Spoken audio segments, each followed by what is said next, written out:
Welcome back. We go now to Jeremy Bosch for sports. Jeremy. Well, Allison, it's been a busy week for the Vancouver Canucks. They've won 2 games, but still had a little trouble scoring. Help, though, is on the way. Their leading scorer from last season, Alex Burrows, is nearing a return after off-season shoulder surgery.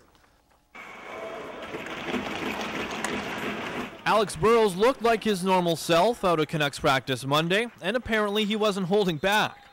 Well, I ran over Yannick once or twice, but that's about it. Burrows skated with Ryan Kessler and Michael Samuelsson for the first time this year, and he saw time on the power play and took part in full contact drills. He took a lot of hits during the practice, this after having surgery to repair a torn labrum in his shoulder. Burrows says it's been tough to watch from the press box. Normally able to handle pain the right way. I normally like to find ways to stick in the lineup, but at the same time, this was something we had to get done.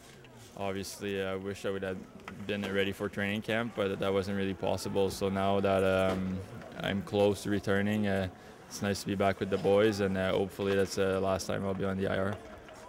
Burrows should be back on the ice for the Canucks game November 2nd against Edmonton. He's still on the long-term IR. That means he still has to miss 1 more game.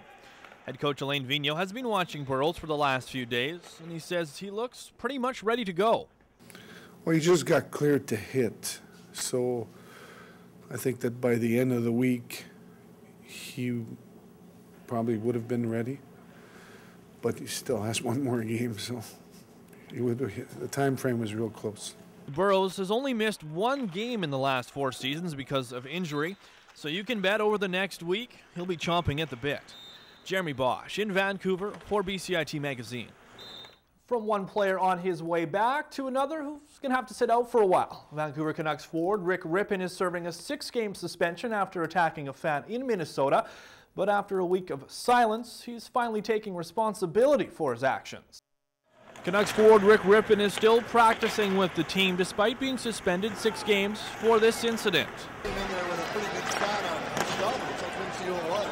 Oh, he's in the fans. Oh, he's got the fans now. Wow, that's going to be probably suspendable right there. On the ice, the Canucks have moved on, but in order to move forward off the ice, Rypien had to speak about the incident. Well, I think first, obviously I want to apologize to the league for what happened. The coaching staff, the whole Canucks organization, and obviously my teammates, and also thank you for them for their support and what happened here. Now Rypien has been filling in where he can to help, playing defense for most of this practice, and his teammates are standing by his side every step of the way. Obviously, we're very forgiving. I wouldn't say I'm a saint either, so I've done things before that I've had to apologize for. So, it's a very accepting dressing room, and he's a guy that a lot of people on the team like, and I think it's pretty easy to forgive him. Rypien is being known as a player who lives on the edge. He fights. He racked up 144 penalty minutes last year, but he's never been suspended, and he says it won't happen again. I think he just got caught up in the moment, and obviously it's a huge thing I can learn from, and just obviously move forward, and obviously not going to happen again. Rypien is eligible to play November 6th against Detroit, and the Canucks coaching staff says if Rypien is good enough to make the top 12 forwards, he will play. Jeremy Bosch in Vancouver for BCIT Magazine. Thanks, Jeremy. Well, November is Diabetes Awareness Month, and to help fundraise for the disease, members of the Alpha Gamma Delta sorority at UBC are holding a cyclothon. Sam Numson has this story. Great work, Alpha Gams. Pick up your feet. These aren't your average sorority girls. 3, 2, and 1. The Sisters of Alpha Gamma Delta are gearing up to raise money to send children with diabetes to a special summer camp. They'll be cycling from 8 a.m. to 8 p.m. on November 7th. Sorority Philanthropy Chair Jessica Murphy says the event is important to the sorority. Within our group at UBC, we wanted to sponsor a local charity. Many of the girls, if you talk to them, have gone to summer camp or at least know children with diabetes, so it was something that was close to our hearts. There are 9 teams competing to garner the most donations, and while it's all in good fun, several of the girls have personal connections to the cause.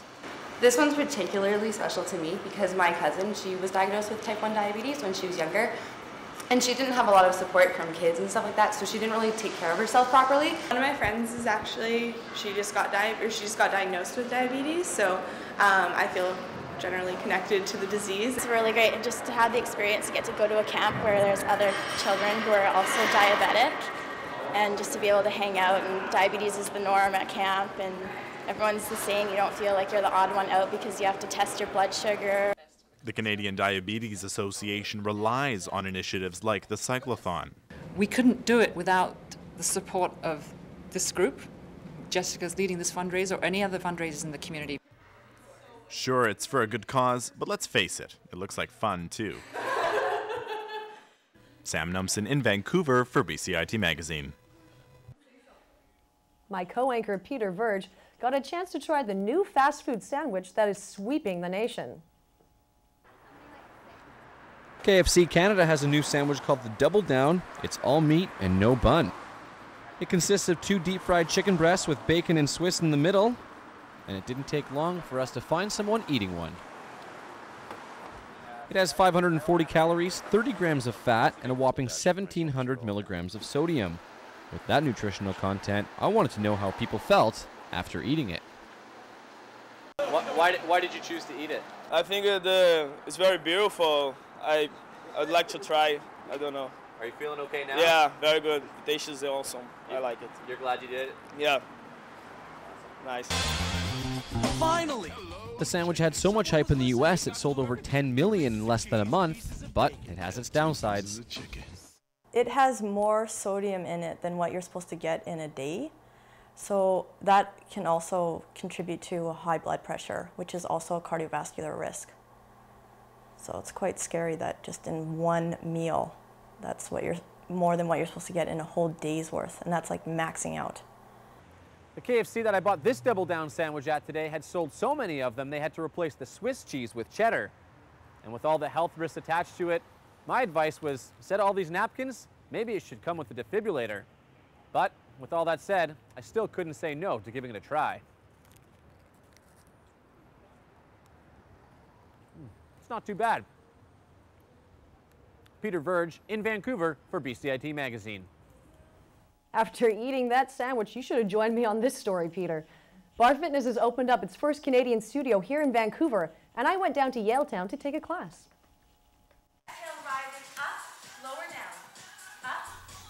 Inspired by ballet, Bar Fitness is the newest workout fad to hit Vancouver. Owner Michelle Mergel showed me around the new Yaletown studio. She says incorporating elements of dance into a workout can give you great results. Bar Fitness is great for, obviously for flexibility. It's rooted in dance conditioning. So we do a lot of strength training, a lot of flexibility, a lot of core work, and a lot of balance work. And I think those are all great elements for all of us to have in our workouts. Instructor Paula Girode says although she's a professional dancer, you don't have to be to take this class. People get a little bit daunted when they think dance because it's scary, but it's not a dance class at all. It's a workout based on ballet bar exercises. But although there are some fundamentals that are the same to ballet, but some of them are quite different. I decided to give the workout a try for myself.